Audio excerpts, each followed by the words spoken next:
and many of you own a bottle of liquor, which is safe to be used while driving, the cell phone or the liquor. Today I'd like to talk to you about texting and driving. I have to admit, I've been guilty of doing both, but I was lucky. I made it home safely. Today you will hear about thousands of others who were not so lucky. Texting while driving has become a growing trend and a national epidemic. It is one of the country's top killers. Many assume that they can handle the task of texting and driving, but the numbers don't lie.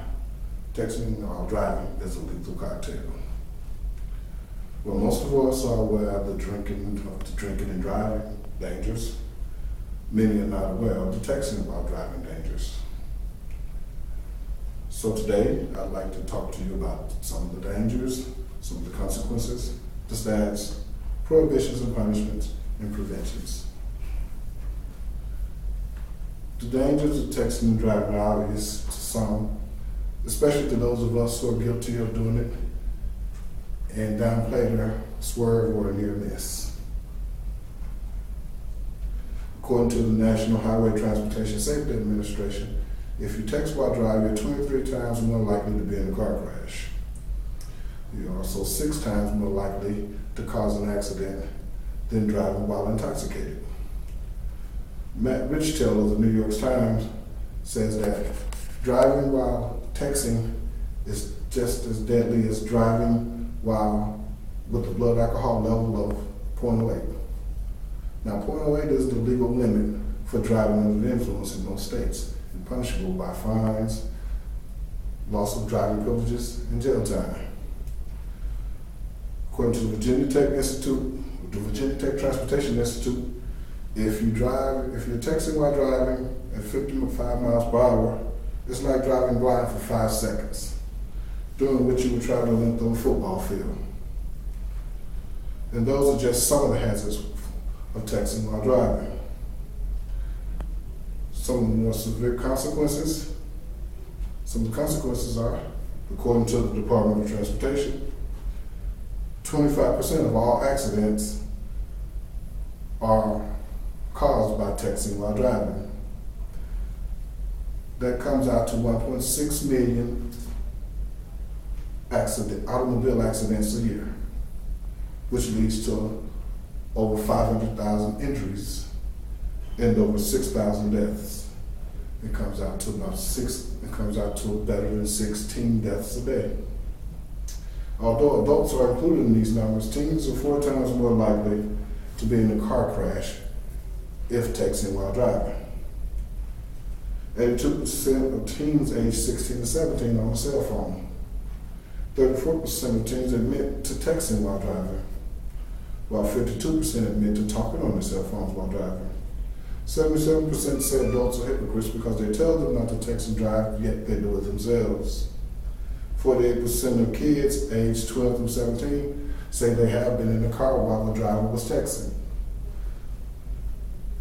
77% of young adults feel confident that they could safely text and drive, while 13% ages 18 to 20 admit that they were using the device during the time of their crash. Texting while driving has become a big problem, and hopefully there's a big solution around the corner. Currently, no national bans according to the FCC are in place. Many states have implemented their own laws to combat texting and driving. 10 states plus Washington, D.C.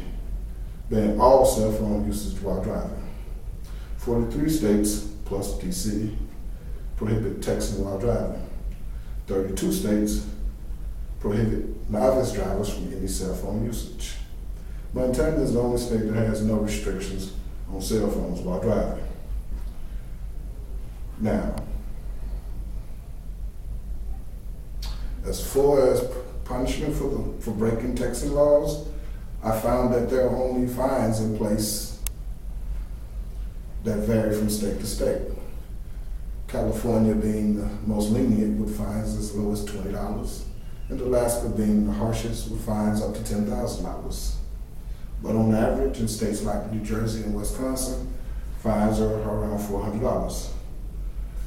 Although texting while driving laws are difficult to enforce, prevention is a more realistic resolution. The FCC is working with industry and government agencies to educate people of the dangers of texting and driving. Education and awareness is vital, and some technology, such as DriveCam, which monitors a driver and provides real-time feedback, and provides real-time video feedback, is great. But parents must step up and lead by example. Parents and teens can also take a text-free driving pledge. Texting while driving is a deadly problem, and slaps on the wrist in the form of fines is not the solution. The government has strict laws against drinking and driving, so logically it should do the same for texting and driving. Texting while driving may even pose a greater threat than drinking and driving, because we're all aware of the drunk driving dangers, but many are not aware of the texting while driving dangers, so they do it unaware of the consequences. Ladies and gentlemen, I plead with you, don't text and drive. That was a little bit better.